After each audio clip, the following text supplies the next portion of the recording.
I'm curious, the novel is told from your character's perspective, but obviously a lot of that is internal and you can't just outright state your intentions while you're acting. How did you sort of internalize that monologue from the book when you were playing the character?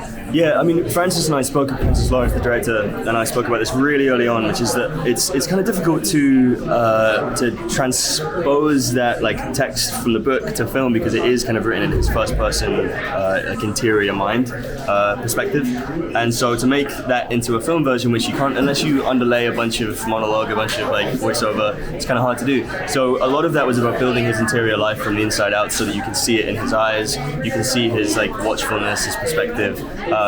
So that Francis graciously, and I'm very grateful for him for doing this, like was able to leave the camera on me for moments of kind of watchfulness, so you can see Koryo's thoughts kind of happening in real time. And I think he trusted me in the edit, which I'm very grateful for. You kind of get to see that play in his eyes more than anything. Yeah. What was it like working with Viola Davis? I mean, she is just the OG. She's the best to ever do it. I was with her this morning, and like even after working with her for months and like going to dinner with her the other night and like knowing her fairly well at this point, I'm just like still kind of starstruck, much to my own embarrassment.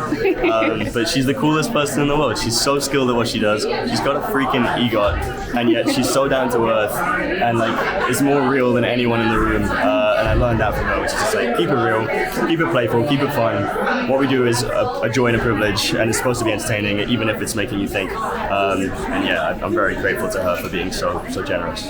Are there any behind-the-scene moments that stick out to you especially? Ooh, there are so many. It's so hard to pick one with this. You know what? I think my first day working with Peter really sticks out to me. He was, I've always admired Peter's work, but the way he brought his whole self to the work, the way he uses the language, the way he like is such a generous presence on set, so down to earth, and yet one of the most skilled actors in the entire universe. I just like appreciated watching him and absorbing from him, and he's been very gracious to me. And do you think Lucy Gray survives? It's a good question. Without spoiling anything, I think so. I have a feeling she's out there somewhere.